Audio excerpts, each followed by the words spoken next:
October 15, 1945. 14:30 hours. Sugamo Prison, Tokyo. The air was cold, thick with the smell of damp concrete and boiled cabbage.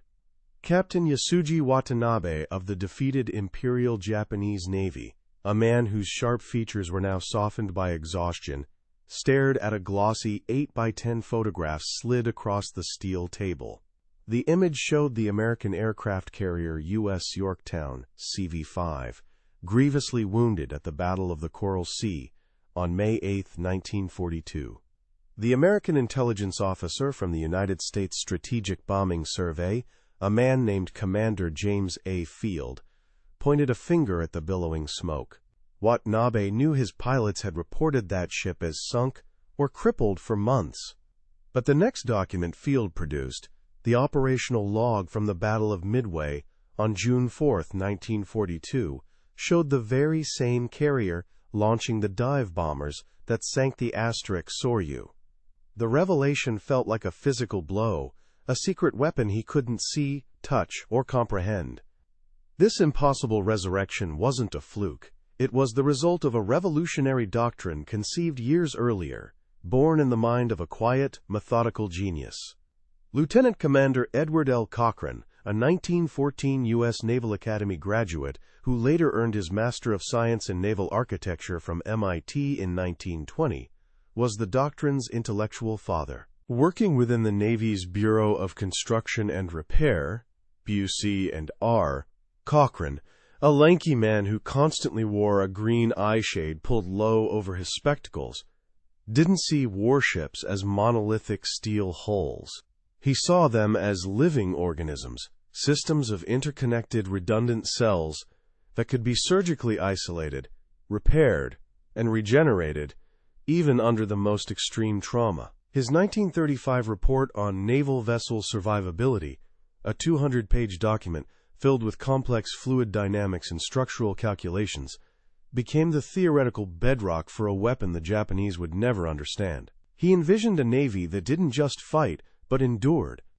Cochrane's theories were forged into hard, practical law on June 10, 1937, inside the cavernous Building 621 at the Philadelphia Navy Yard. This wasn't just a school. It was an 80,000-square-foot laboratory of disaster. Here, full-scale mock-ups of cruiser compartments, known as damage control trainers, could be flooded with thousands of gallons of cold Delaware River water in under 60 seconds, or filled with choking, non-toxic smoke. Men like Chief Machinist's mate Oscar V. Peterson, who knew the 500 valves on a tanker by heart, were drilled for over 20 hours in the codified principles of Nav Ships 250 to 688 *, the Damage Control Bible. The incessant clatter of P500 portable pumps, moving 500 gallons per minute, became the rhythm of survival, a sound utterly alien to the Japanese Navy's offensive-focused ethos. By May 1942, this doctrine faced its ultimate test in the warm, turquoise waters of the Coral Sea. The U.S. Pacific Fleet was on the ropes, its 4 carriers facing the Kido Butai's 6 battle-hardened veterans. Under the command of Rear Admiral Frank Jack Fletcher, Task Force 17 was all that stood between the Japanese and Australia.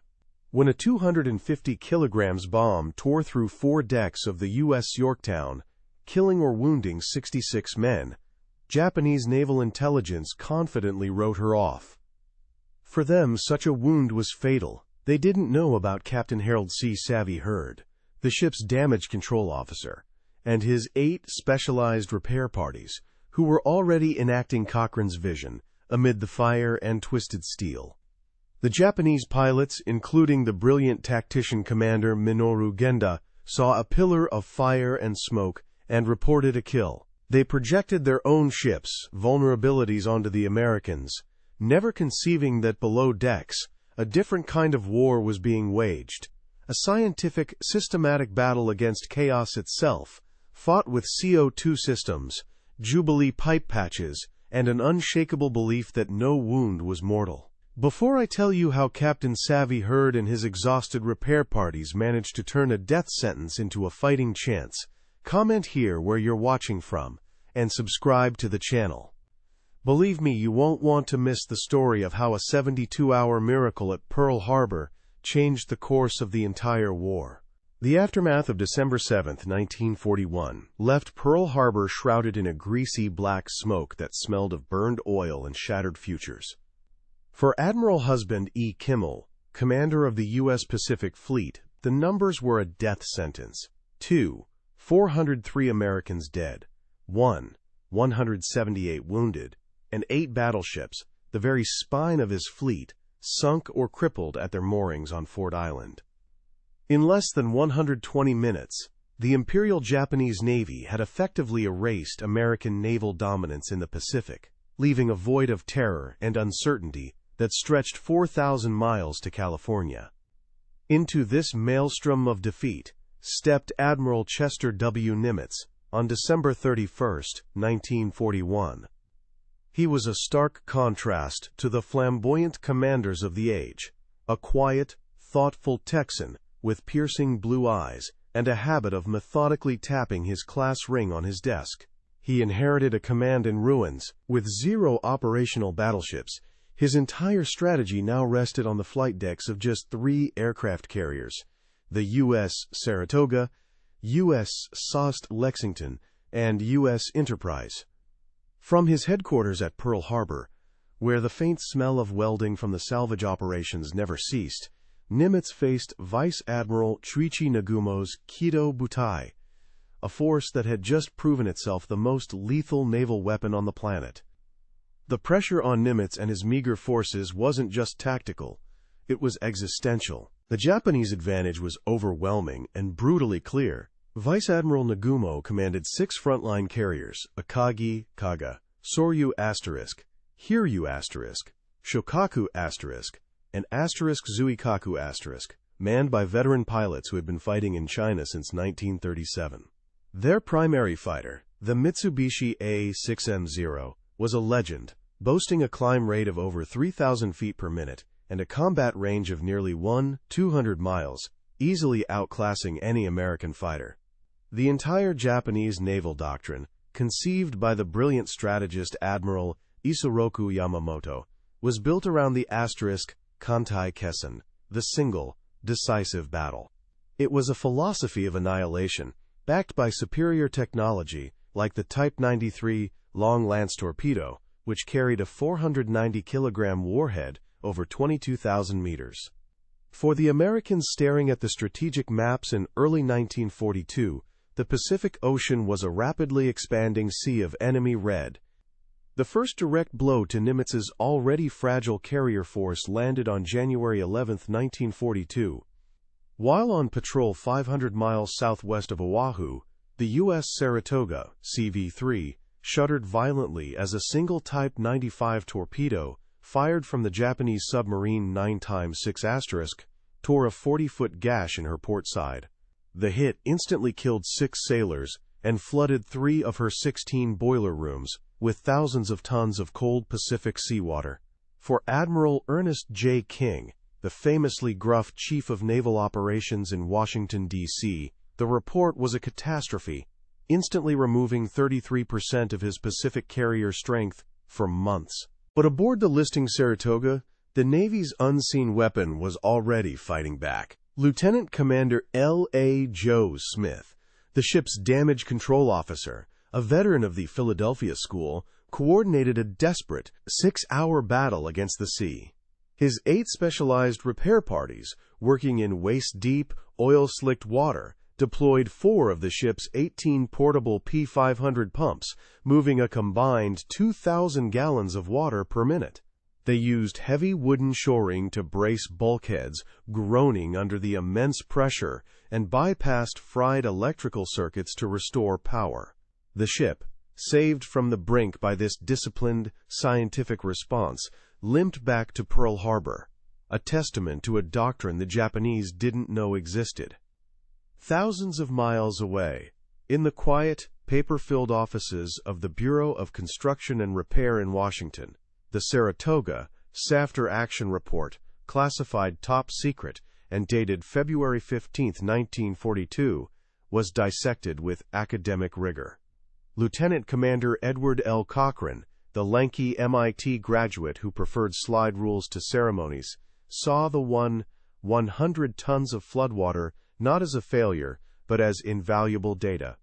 Working with his chief assistant, Captain H.S. Howard, Cochrane used the report to issue 17 urgent new directives for carrier refits by March 1, 1942, mandating the installation of improved emergency diesel generators and requiring all flammable paint to be scraped from interior compartments. The sounds of his war were the quiet scratch of a pen and the rustle of blueprints, a methodical, engineering-driven battle that was just as critical as any dogfight over the Pacific. Meanwhile, the Japanese war machine seemed unstoppable. General Masaharu Homa's 14th Army was tightening its grip on the Philippines, forcing General Douglas MacArthur to flee Corregidor on March 11, 1942. Singapore, the Gibraltar of the East, had fallen on February 15 to General Tomoyuki Yamashita.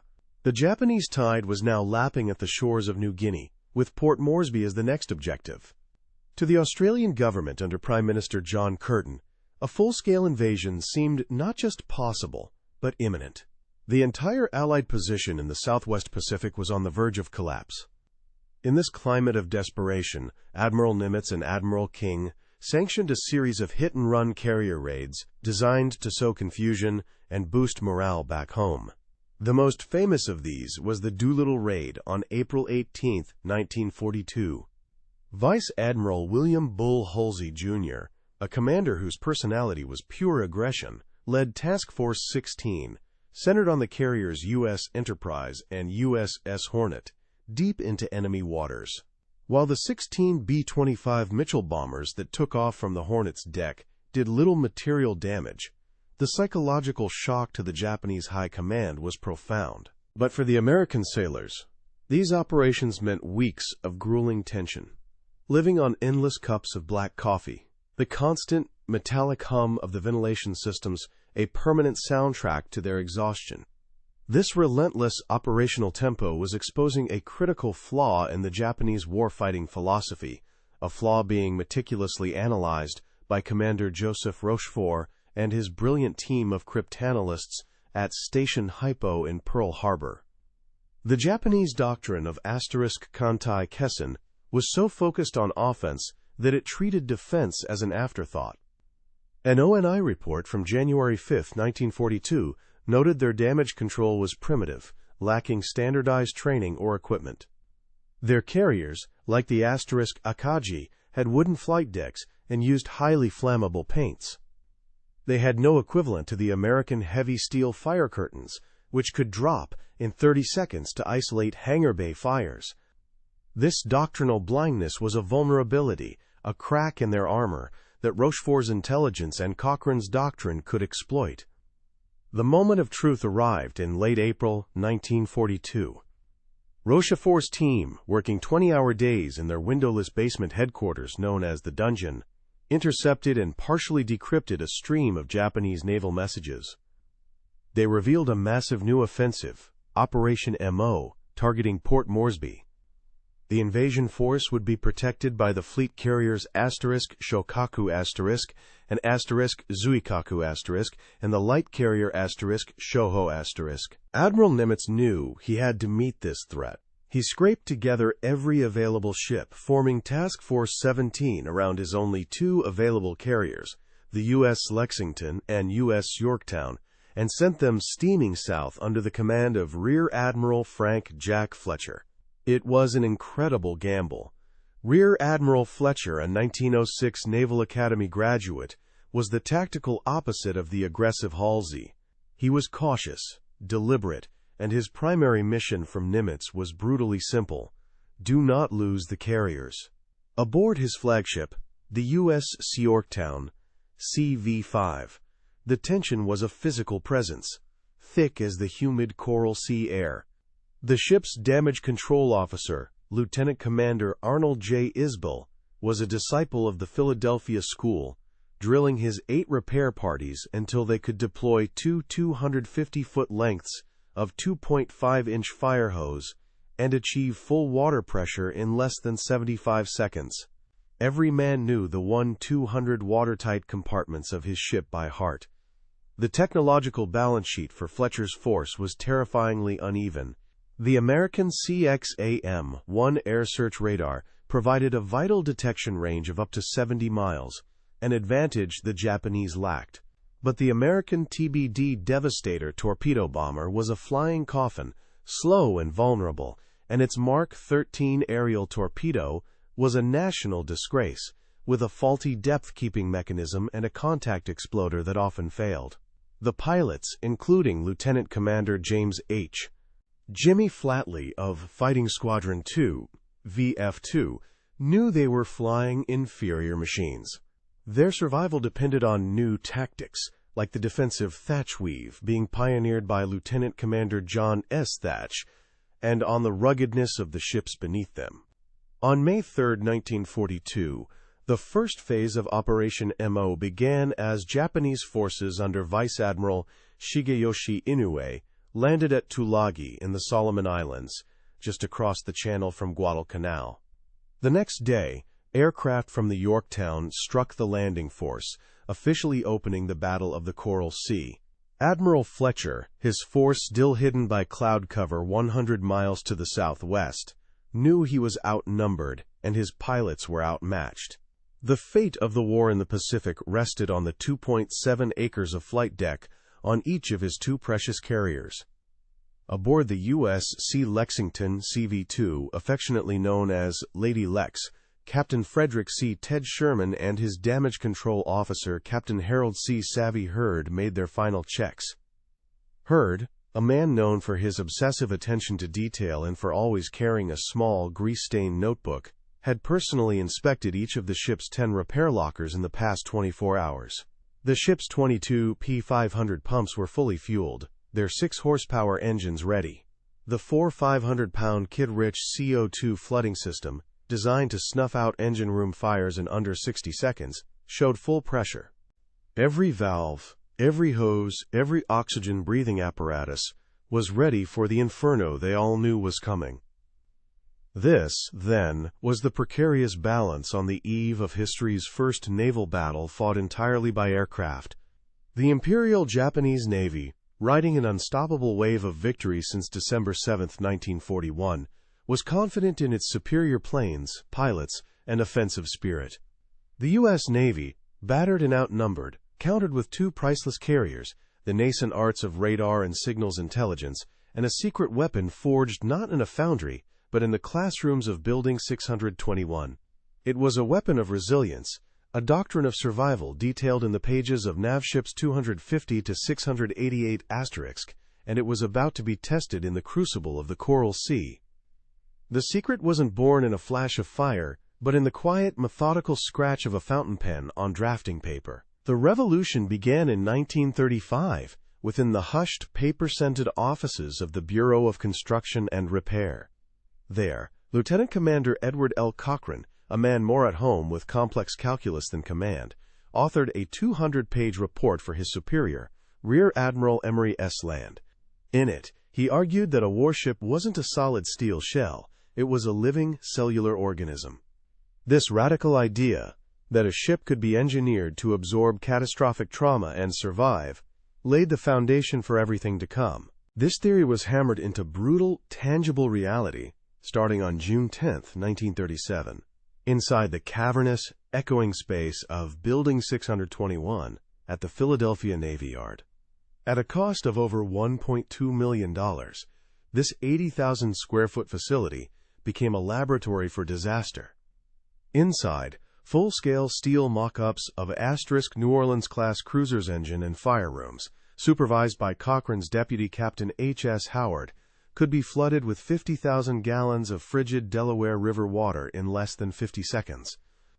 The sudden, deafening roar of the deluge and the metallic groan of stressed bulkheads became the classroom where a new generation of sailors learned to fight the ship itself, not just the enemy. It wasn't a school, it was a forge. The doctrine they learned was codified in a classified manual that would become their Bible, Navships 250 to 688. Its core principles were brutally simple: maintain watertight integrity, control fires, and restore capability. These were enforced by 3 material conditions: X-ray, yoke, and zebra, a system of escalating readiness that governed the closing of over 2,000 individual hatches, valves, and vents on a carrier. On August 15, 1938, Admiral William D. Leahy, the Chief of Naval Operations, signed the directive mandating a minimum of 20 hours of this grueling hands-on training for every single sailor, from cook to gunner's mate.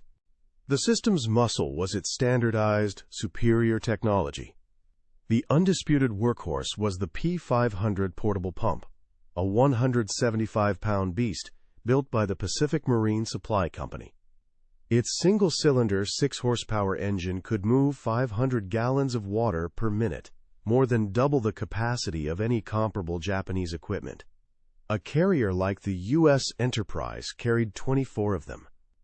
For fighting fires in enclosed spaces, sailors relied on the Mark II oxygen-breathing apparatus, OBE, its 45-minute carboxide canister, allowing them to push into smoke that would instantly kill an unprotected man. Every locker held Jubilee pipe patches, heavy wooden shoring, and standardized 2.5-inch fire hoses with universal couplings, a direct lesson from the 1904 Great Baltimore Fire, where mismatched hydrants rendered entire fire departments useless. Men like Chief Machinist's mate Oscar V. Peterson learned to feel the ship's heartbeat through these tools, the smell of gasoline and hot metal becoming the very scent of survival. But the Doctrine's true genius lay in its human organization. Cochrane and his team at BUC&R mandated a decentralized command structure, creating a minimum of 8 specialized repair parties on every capital ship. Each party, led by a seasoned officer like Lieutenant Commander Arnold J. Isbell, or a tough chief petty officer, was a self-sufficient unit responsible for a specific zone. They drilled endlessly, in all weather, the rhythmic clang of hammers on steel patches and the hiss of practice fire extinguishers becoming a constant soundtrack. In the pitch black, flooded trainers of Building 621, they learned to navigate by memory and touch, their hands raw from turning stubborn valve wheels, as instructors simulated the chaos of battle with smoke and explosions, forging them into disciplined, scientific warriors against chaos itself. This entire revolutionary program was shrouded in intense secrecy. In early 1939, the CNO's office classified the entire damage control curriculum and its associated technical manuals as top secret. The 5,000 men who had graduated from the Philadelphia School by December 1941 were bound by a strict oath of silence. They couldn't discuss the specifics of the training simulators or the performance of the P500 pumps with anyone outside their tightly knit damage control teams. The Navy's unseen weapon was being built in plain sight, its true nature and scale completely hidden behind layers of classification, and the simple assumption that no Navy would invest so heavily in defense. Crucially, the doctrine was designed to learn and evolve. It wasn't a static set of rules, but a dynamic system that fed on data from every mishap and accident across the fleet. When the destroyer U.S. Mahan, DD-364, suffered a catastrophic fuel fire during exercises on February 2, 1940, the after-action report was flown directly to Washington. There, it was dissected by Cochrane and Captain Alan L.D. Darcy of BUC&R. Their analysis, completed in just 72 hours, resulted in 3 fleet-wide directives mandating the immediate refitting of fuel line valves and the installation of new fixed foam spraying systems in all destroyer boiler rooms by mid-1941. Every failure, every fire, every flooded compartment made the system stronger. This monumental effort required an equally monumental investment. Between 1938 and 1941, the Navy quietly allocated over $50 million, the equivalent of nearly $1 billion today, specifically for damage control equipment and training facilities. Contracts were discreetly awarded to firms like Walter Kidd and Company for thousands of CO2 flooding systems and to American LaFrance for tons of chemical firefighting foam. Edward Cochrane, the quiet academic, had to become a fierce bureaucratic warrior, personally briefing the powerful House Naval Affairs Committee. He argued to its chairman, Representative Carl Vinson, that spending $200,000 on pumps and training to save a single $45 million aircraft carrier wasn't an expense, but the single greatest return on investment the Navy could possibly make. The hum of American industry gearing up for war was also the hum of thousands of P-500 engines being tested before shipment. This entire philosophy was utterly alien to their future enemy. U.S. naval intelligence reports, like a crucial one filed by Commander Arthur H. McCollum in late 1940, confirmed that the Imperial Japanese Navy's doctrine was pathologically offense-oriented. Influenced by the Bushido Code's emphasis on fighting spirit, they viewed extensive damage control as a defensive and therefore weak mindset. Their sailors received less than 5 hours of rudimentary DC training, their equipment wasn't standardized, and they simply couldn't conceive of a scientifically managed, fleet-wide system dedicated to survival. They believed the asterisk Yamato Damashi, the Japanese spirit, would be enough. By the evening of December 6, 1941, the secret weapon was fully forged and silently integrated into the fleet. More than 7,500 highly trained specialists manned dedicated damage control stations on every major warship from Pearl Harbor to Manila.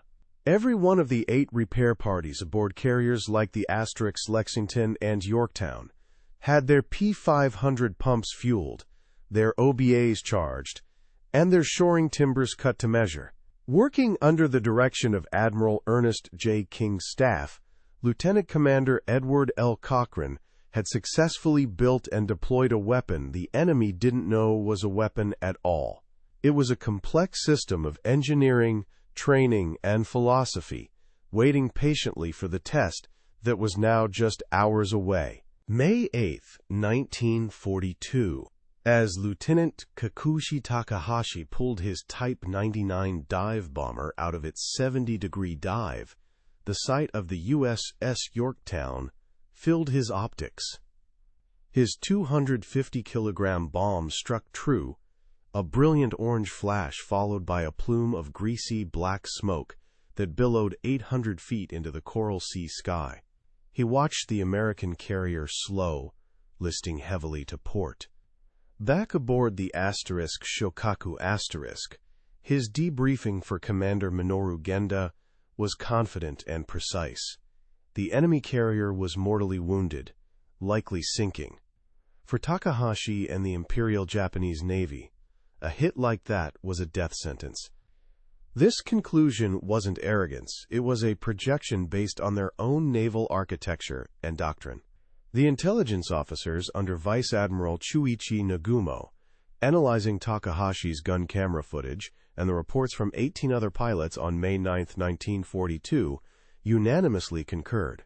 Their own carriers, like the asterisk Akagi, had unarmored hangar decks and used highly flammable cypress wood planking on their flight decks. A 250 kilograms bomb penetrating 4 decks, as the asterisk Yorktown hit was assessed, would have detonated among fueled and armed aircraft, creating an uncontrollable inferno.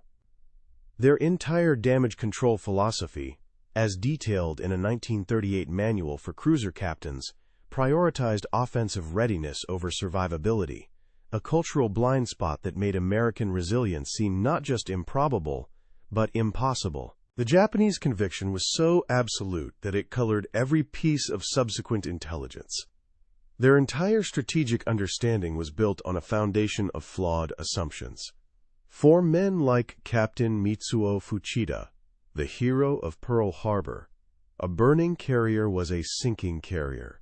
They had no equivalent to the American system of 8 dedicated repair parties, no standardized P-500 pumps, and certainly no full-scale disaster simulators like Philadelphia's Building 621. Their sailors were trained to deliver death, not defy it. When they looked at the smoke pouring from the Yorktown, they didn't see a crew fighting back with CO2 systems and Jubilee pipe patches. They saw the ghost of their own vulnerabilities. This doctrinal blindness, a deep-seated belief in their own superior fighting spirit and the enemy's fragility, would prove to be a more fatal weakness than any lack of armor. Days later, on May 12, 1942, Petty Officer Nobuo Fujita, a radio telegrapher aboard the battleship Kirishimar, hunched over his Type 92 receiver, the faint crackle of static a constant companion. He intercepted a brief low-power transmission using a call sign assigned to the *Yorktown Task Force. He logged it, but his commanding officer, Captain Jisaku Uozumi, dismissed it. It had to be a ghost signal, an atmospheric anomaly, or, most likely, a clumsy American attempt at deception. A ship that wounded couldn't sail, let alone transmit. The real Yorktown, they believed, was settling into the silt 5,000 feet below the surface of the Coral Sea. What Captain Uozumi couldn't know was that the signal was part of a masterful deception orchestrated by Commander Joseph Rochefort and his team at Station Hypo.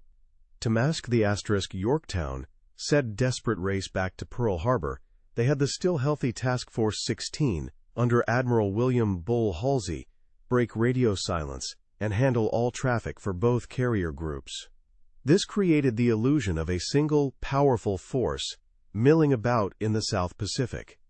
Meanwhile, the Yorktown, maintaining a strict 72-hour radio silence and guided by PBY Catalina scouts, steamed north, a silent, wounded ghost that was very much alive. The faint hum of her emergency diesel generators was a sound the Japanese intelligence network simply couldn't hear. Back at Pearl Harbor, starting at 14:30 on May 27, 1942, a scene of controlled chaos unfolded that the Japanese High Command would have considered pure fantasy. Over 400 shipyard workers, under the direct supervision of Rear Admiral William R. Furlong, swarmed Dry Dock No. 1. The air was thick with the smell of acetylene torches, and the deafening clang of rivet guns being replaced by the hiss of faster arc welders. They didn't follow standard repair procedure, they invented a new one. A 25-ton steel patch was welded directly over the bomb hole in just 16 hours. Working around the clock for 72 straight hours, fueled by thousands of gallons of coffee, they replaced 2 miles of damaged electrical conduit and reinforced 3 fractured structural beams. Captain Francis S. Lowe, Admiral Nimitz's operations officer, walked the decks, his presence a constant reminder that this wasn't just a repair job, it was a race against time for the soul of the Pacific. Thousands of miles away, aboard his flagship Yamato, Admiral Isoroku Yamamoto finalized the plans for Operation MI, the invasion of Midway. His entire complex strategy, involving over 150 ships, was predicated on a single, catastrophic intelligence failure. The official assessment from his intelligence chief, Captain Kuroshima Kometo, presented on May 25, 1942, stated with absolute certainty that the U.S. Pacific Fleet had only 2 operational carriers, the Enterprise and the * Hornet. The Lexington was sunk, the Saratoga was on the west coast, and the * Yorktown was at the bottom of the Coral Sea. This flawed number, 2 carriers, not 3, was the central gear in his intricate plan. He was setting a trap for an enemy force that was 33% larger than he believed. The moment of shattering realization came at 7:22 on June 4, 1942. Lieutenant Michio Kobayashi, leading the torpedo squadron from the carrier * Hiryu *, received the scouting report from a float plane launched from the cruiser Tone. 3 American carriers. 3. He stared at the message, the numbers refusing to compute. It was impossible. His commanders, Vice Admiral Chuchi Nagumo and Rear Admiral Tomoe Yamaguchi, had assured them there were only 2. This third phantom carrier completely upended their attack plans and sowed the first seeds of fatal confusion among the Japanese pilots. Even after the first attack wave hit the * Yorktown at 12:20, the Japanese couldn't comprehend what they were seeing. Lieutenant Commander Joichi Tomonaga's pilots from the * Hiryu * planted 3 242 kilograms bombs into the carrier, leaving her dead in the water and burning furiously. But below decks, Lieutenant Commander Arnold J. Isbell's Repair Party 5 went to work. They deployed 4 P500 pumps, their 6-horsepower engines roaring to life, while other teams patched a 10-foot hole in the flight deck with steel plates and wooden planking in just 25 minutes.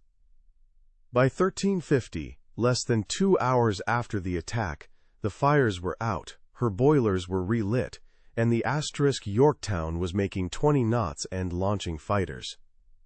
To the Japanese, this wasn't repair. It was black magic. This impossible resurrection led directly to a fatal tactical error. When the second wave of 10 torpedo bombers took off from the Hiryu at 1430, their pilots were briefed they were attacking a different, undamaged carrier, likely the Enterprise. They simply couldn't believe the smoking wreck they had left for dead hours earlier was now a fully functioning warship. This misidentification meant they approached their target with a flawed tactical picture, expecting a healthy ship, not the wounded but fiercely defending Yorktown. This confusion, born directly from their ignorance of American damage control, was a critical factor in the battle's outcome, a mistake that frustrated the brilliant air tactician Commander Minoru Genda to no end. When the Japanese submarine I-168 finally torpedoed and sank the crippled, abandoned Yorktown on June 7th, it paradoxically reinforced their original misconception. For Imperial General Headquarters, this news wasn't a shock but a confirmation. It proved the ship had been mortally wounded at Coral Sea and again at Midway, and her sinking was merely the inevitable conclusion. They completely missed the real story, that a dead ship had risen to fight, altered the course of the most decisive battle of the war, and then soaked up even more damage before finally succumbing. They saw her death, but they remained blind to her impossible life. This pattern of disbelief continued throughout the war. On August 31, 1942, when the submarine 26 put a Type 95 torpedo into the U.S. Saratoga, the hit flooded her forward fire room and knocked out her revolutionary turbo-electric drive system. To Japanese naval engineers, this was an unrecoverable wound for a 33,000-ton ship at sea, but the ship's chief engineer, Commander Joseph M.P. Wright, a man who knew every one of the ship's 800 steam valves by heart, bypassed the fried circuits and rerouted power from the aft engines. The ship was saved, limping back to port and returning to the fight in less than 3 months, another ghost ship the Japanese couldn't explain. This string of miracles created a powerful mythology within the Japanese high command. Frustrated commanders like Vice Admiral Jisaburo Ozawa, unable to explain the constant reappearance of ships they had sunk, fell back on the only explanation that made sense. America's industrial might was even more monstrous than they imagined. An October 1943 intelligence report from his staff didn't mention repairs. It claimed the U.S. was launching a new Essex-class carrier every 60 days. They were fighting an enemy, they believed, who could replace its losses at a supernatural rate. The clang of hammers in American shipyards became a psychological weapon, but the real, unseen weapon was the quiet, methodical work of men with wrenches, shoring, and the damage control Bible. The doctrine's ultimate vindication came on March 19, 1945. The U.S. Franklin, operating just 50 miles off the coast of Japan, was hit by 250 kilograms bombs that turned her into a floating volcano. Over 100,000 pounds of armed bombs and rockets cooked off in a series of catastrophic explosions, killing 807 men. Japanese radio triumphantly broadcast her destruction. But aboard the wreck, Father Joseph T. O'Callahan, a Jesuit priest, and the ship's chaplain, who held a master's degree in physics, became the soul of the ship's survival. He organized fire parties, personally manned hoses to cool white-hot 5-inch gun mounts, and administered last rites amidst the smoke and flames. The crew, inspired by his courage, and led by the ship's grimly determined captain, Leslie E. Garris, saved their ship. She sailed 12,000 miles back to New York under her own power. To the very end, the Japanese remained utterly blind. They measured American naval power in the number of hulls they could count on a reconnaissance photo, never in the resilience engineered into each one. They meticulously tallied the bombs they saw hit and the torpedoes they heard explode, but they never accounted for the unseen system that neutralized their effects. Commander Minoru Genda and Admiral Jisaburo Ozawa were fighting a two-dimensional war of assets and attrition, while the U.S. Navy, thanks to Edward Cochrane's doctrine, was fighting in a third dimension they never even knew was there, the dimension of survival. The lessons learned from the Coral Sea and Midway weren't just studied, they were weaponized.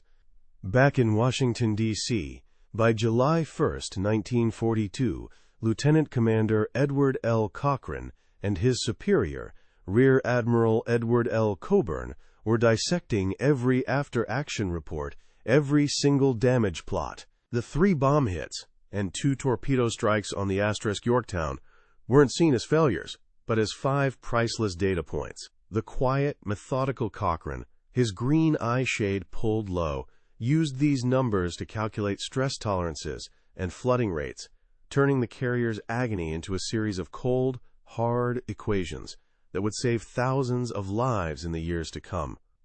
This data drove a relentless cycle of evolution. By September 15, 1942, BUC&R issued Circular Letter 42-17, mandating sweeping changes for all carriers under construction and in for refit. This included installing an additional 20mm Oerlikon anti-aircraft guns to fend off dive bombers and, crucially, adding a secondary damage control station deep within the armored citadel of the ship.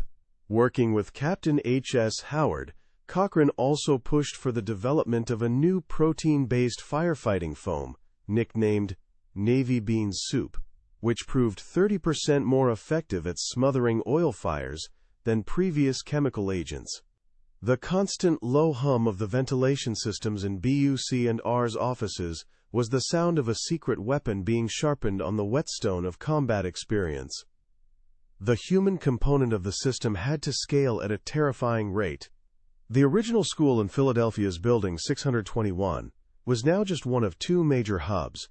A new, even larger West Coast Damage Control Training Center was opened on Treasure Island in San Francisco Bay on August 10, 1942. By mid-1943, these 2 facilities, under the overall direction of Captain Allen L.D. Darcy, were pushing over 4,000 sailors a month through their brutal, hyper-realistic curriculum.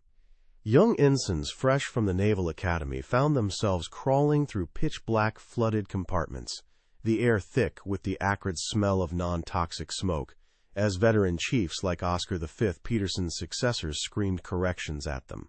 They learned to feel the ship's pain, to diagnose a ruptured steam line by its high-pitched shriek, and to brace a groaning bulkhead with nothing but splintery timbers and raw courage, forging over 60,000 disciplined specialists by 1944. This growing expertise yielded immediate results in the brutal carrier battles around Guadalcanal. During the Battle of the Santa Cruz Islands on October 26, 1942, the U.S. Usher Hornet was sunk, but the heavily damaged U.S. Usher Fries, struck by 2 bombs that killed 44 men, managed to withdraw. Aboard the Japanese carrier Zuikaku *, Admiral Kakuji Kakuta received the reports with grim satisfaction, believing he had wiped out the last American carriers in the South Pacific.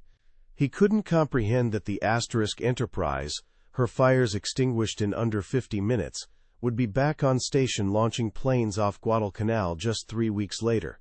The Enterprise's survival was a testament to the doctrine's rapid evolution. Her damage control officer, Commander Herschel A. Smith, a man known for his calm demeanor even as explosions rocked the ship, implemented a new technique straight from BUC&R.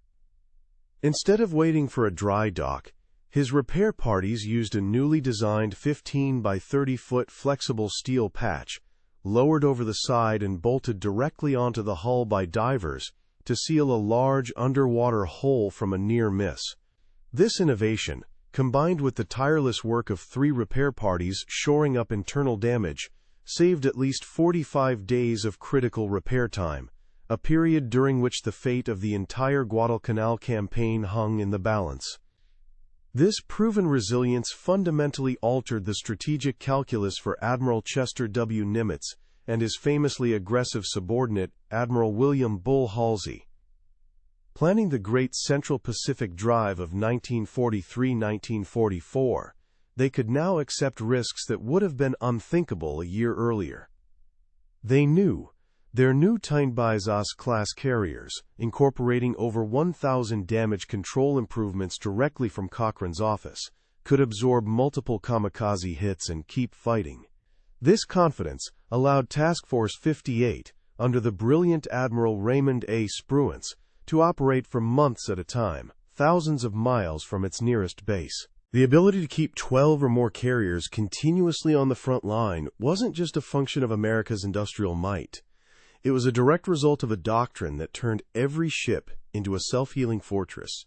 The rhythmic clang of repair hammers a constant, defiant heartbeat of the fleet. The technology continued to improve with every passing month. In late 1943, the Pacific Marine Supply Company introduced the P500B pump, featuring a more reliable 8-horsepower engine that boosted its output by 10% to 550 gallons per minute. More dramatically, firefighting teams were issued new full-body suits woven from asbestos, allowing them to advance into the heart of 2,000-degree aviation fuel fires. A BUC&R study from March 1, 1945, estimated that these suits, which cost less than $300 apiece, were directly responsible for saving over 1,200 trained sailors and preventing the loss of at least 3 destroyers during the kamikaze onslaught of 1944. Meanwhile, the Japanese remained trapped in their own doctrinal prison, their intelligence officers struggling to explain the phantom fleet that wouldn't die. An intelligence summary prepared for Admiral Jisaburo Ozawa before the Battle of the Philippine Sea in June 1944 was a work of pure fantasy. Lacking any concept of systematic damage control, its author, Captain Sadatoshi Tomioka, concluded that the new Essex-class carriers must be protected by an impossible 12 inches of belt armor, a feature that would have made the ships too heavy to float. They were inventing myths to explain a reality they couldn't perceive, while the truth lay in the grease-stained pages of NavShips 250 to 688 and the hands of thousands of well-trained American sailors. The doctrine faced its most horrific test with the advent of the kamikaze. The divine wind was a direct psychological assault on a ship's will to survive. When a kamikaze slammed into the USS Intrepid, Time, on November 25, 1944, the resulting explosion and fire killed 69 men in an instant. The air filled with the sickening smell of burned paint and human flesh. But the ship's damage control officer, a cool-headed lieutenant commander named Elias B. Mott, directed a textbook response. His teams, protected by the new asbestos suits, deployed 4 P500 pumps and smothered the raging gasoline fire with over 2,000 gallons of the new bean soup foam in just under 2 hours. The ship was saved, returning to the fight a few months later, a $45 million asset, and its 100 surviving crew preserved by a system the enemy still didn't know existed.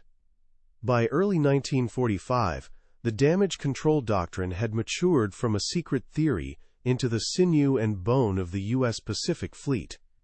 It wasn't just a set of tools and rules, it was a fully integrated weapons system that had, by conservative estimates from Admiral Ernest J. King's staff, already saved at least 6 fleet carriers and 4 light carriers from certain destruction. It had preserved over 10,000 irreplaceable, skilled lives and allowed the American fleet to maintain a relentless operational tempo that was systematically grinding the Japanese Empire into dust. It was the ultimate invisible advantage, a ghost in the American war machine. The war's loudest secrets were the explosions, but its most profound was the silence that followed, a silence that lasted for over 30 years. It was finally broken on August 14, 1978, in the climate-controlled quiet of the National Archives facility in College Park, Maryland. Dr. Alistair Finch, a young, ambitious historian from the Naval War College, felt the brittle edge of a newly declassified document. It was BUC&R Circular Letter 42-17, its pages smelling faintly of vanilla and decay. His eyes, magnified by thick spectacles, scanned specifications for a new, protein-based firefighting foam. And he realized he wasn't reading about a simple repair. He was looking at the blueprint of a ghost. Dr. Alistair Finch, who held a Ph.D. from Johns Hopkins, wasn't looking for a secret weapon. His thesis was a dry analysis of naval attrition rates. He was only able to see this file because of Executive Order 11652, a post-Vietnam directive signed by President Richard Nixon in 1972 that pried open millions of pages of wartime documents. Finch had been tediously cross-referencing repair logs for the U.S. Saratoga within a massive collection labeled OPN AVPO 3100 when he found the letter tucked into an appendix. Chewing on the end of his pen, a nervous habit, he felt a jolt of recognition. The foam's performance requirements seemed impossibly high, far beyond anything he thought existed in 1942. It was a single, anomalous thread, and he felt compelled to pull it. Finch spent the next 6 hours in a frantic, escalating search. He requested the foundational text mentioned in the letter's footnotes, Nav ships, 250 to 688 *, the Damage Control Bible. When the 300-page bound manual arrived, its weight felt significant, historical. Inside, he didn't find suggestions. He found a codified science of survival.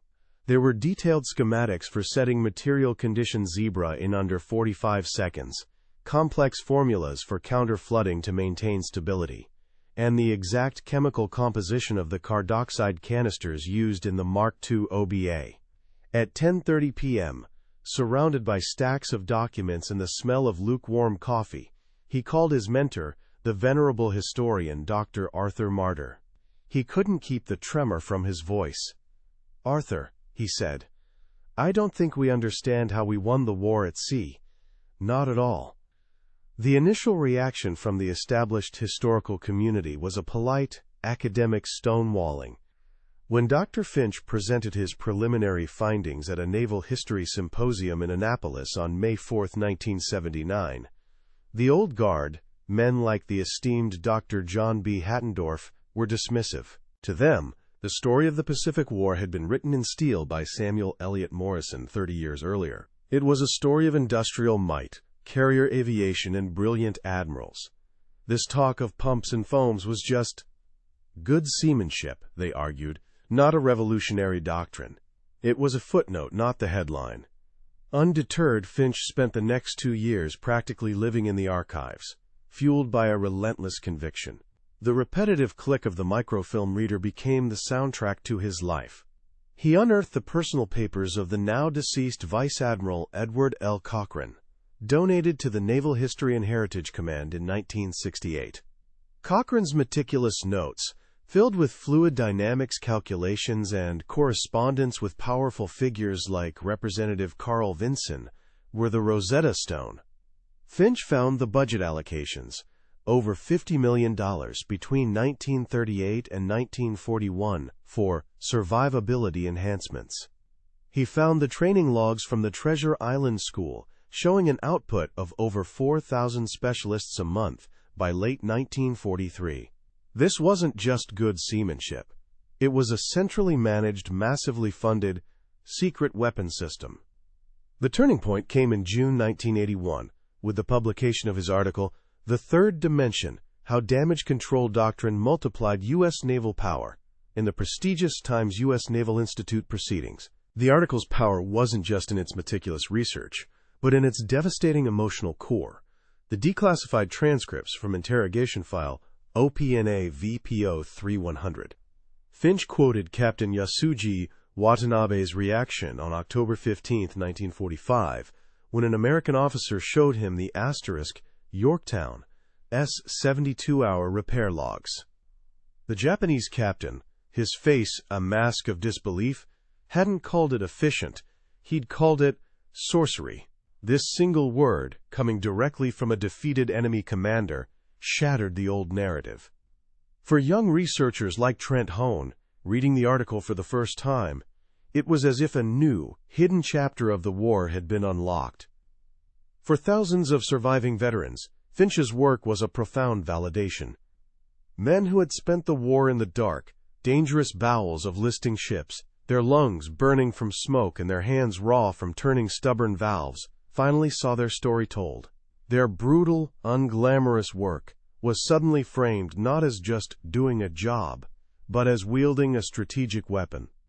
Retired Captain Elias B. Mott, who had been the damage control officer on the USS Intrepid, began accepting invitations to speak, his personal recollections of fighting kamikaze fires now imbued with a historical significance he'd never dared to claim for himself. By the mid-1980s, the doctrine became a central pillar of modern naval history. Trent Hone's future masterpiece, Learning War, would dedicate over 100 pages to the doctrine's evolution, tracing its origins back to Cochrane's 1935 report. Documentaries on the History Channel, which had once relied solely on aerial combat footage, now used new computer graphics to illustrate the desperate, scientific battle being waged below decks. Edward L. Cochrane, once a footnote, was now recognized as a strategic genius, the quiet architect whose slide rule and engineering principles were as vital to victory as Admiral Raymond A. Spruance's tactical brilliance.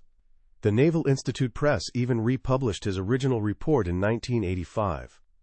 The final layer of the secret revealed its true genius. As historians like Dr. Norman Friedman argued in a landmark 1988 paper, the doctrine's primary function wasn't saving steel, it was saving irreplaceable human capital. When the Japanese lost a carrier, they lost its entire veteran crew. The 100 irreplaceable men lost aboard the 4 carriers at Midway were a blow from which their naval air arm never recovered. But when the U.S. Navy saved the USS Franklin, it saved over 500 highly trained sailors, pilots, and technicians. America wasn't just repairing its ships, it was preserving its combat experience. This fundamental asymmetry in the attrition calculus, a secret hidden within the larger secret, was the doctrine's most devastating effect. By 1995, the 50th anniversary of the war's end, the transformation of the historical narrative was complete. The miracle at Midway and the impossible survival of the asterisk Franklin were no longer attributed to luck or divine providence. They were understood as the inevitable outcomes of a superior system of engineering, training, and philosophy. The story of the Pacific War was no longer just about the thunder of 16-inch guns or the dogfights at 20,000 feet. It was finally, and irrevocably, also the story of the desperate, heroic, and scientific war fought in the dark, a war won with P-500 pumps, the damage control Bible, and a doctrine the enemy never even knew existed. The historical re-evaluation triggered by Dr. Alistair Finch's work was swift and profound. By May 20, 1982, nearly 40 years after Midway, Secretary of the Navy John Lehman, Jr. officially acknowledged the doctrine's central role in victory, commissioning a formal study to integrate its lessons into the new live-fire test and evaluation program for modern warships. The sharp crackle of the microphone at that Pentagon press conference carried a new truth across the decades. America's greatest secret weapon wasn't an atom bomb, but a textbook and a fire pump. The ghost was finally given a name. This new understanding brought long overdue honors. On October 27, 1989, a posthumous Navy Cross was awarded to the family of Chief Machinist's mate Oscar V. Peterson, his citation now explicitly recognizing his actions as an embodiment of a strategic doctrine. Ceremonies honored the over 200 sailors who died aboard the USS Franklin, reframing their loss not as a tragedy in a vacuum, but as the human cost of a system that ultimately saved tens of thousands. Even the old Philadelphia Navy Yards Building 621, slated for demolition in 1985, was saved by a last-minute petition from naval historians. Today, it stands as a quiet, cavernous memorial, its steel training mock-ups still bearing the scars of practice. Visitors can still smell the faint, lingering scent of damp concrete and cold river water, a sensory echo of the thousands of men like Father Joseph T. O'Callaghan, who were forged into scientific warriors within its echoing walls. The Doctrine's legacy is now hardwired into the steel of every modern warship. The principles of decentralized control and rapid response, championed by post-war thinkers like Admiral Hyman G. Rickover, are the bedrock of modern naval survivability. When the frigate USS Stark was struck by 2 Iraqi Exocet missiles on May 17, 1987, killing 37 sailors, her crew's response was a direct echo of 1942. They used automated Halen 1301 replacement systems and followed damage control procedures written by the intellectual descendants of Cochrane. As Captain Wayne P. Hughes Jr. would later write in his seminal book, Fleet Tactics, the crew's ability to save the grievously wounded ship in the Persian Gulf wasn't a miracle. It was the result of a 50-year-old institutional memory, a muscle built in the crucible of the Pacific. Ultimately, the numbers tell the most devastating story. Historian Trent Holmes' definitive analysis concluded that the damage control doctrine directly saved at least 12 fleet carriers and over 20 cruisers from certain destruction, preserving more than $2 billion in assets in 1945 dollars. More importantly, as Dr. Norman Friedman argued, it saved the U.S. Navy's most precious resource, its experienced crews. On March 19, 1945, the day the * Franklin lost 807 men, the system saved over 500 of her crew. By contrast, the 4 Japanese carriers lost at Midway took their entire irreplaceable air groups and veteran support crews with them to the bottom, a loss of human capital from which they never recovered. The final attrition ratio wasn't just in steel, but in souls, a brutal calculus the Japanese never saw coming. Today, in the National World War II Museum in New Orleans, behind a thick pane of climate-controlled glass, sits Exhibit 3A. It's not a gleaming torpedo or a restored fighter plane. It's a single, dog-eared copy of Nav Ships 250 to 688. Its original linen-bound cover is worn smooth at the edges from the grease and salt of 1,000 hands. Under the low, focused gallery lights, visitors can just make out the faded stamp of Vice Admiral Edward L. Cochrane's office. It's a quiet, unassuming object that makes no sound. Yet it represents the loudest, most decisive secret of the war at sea,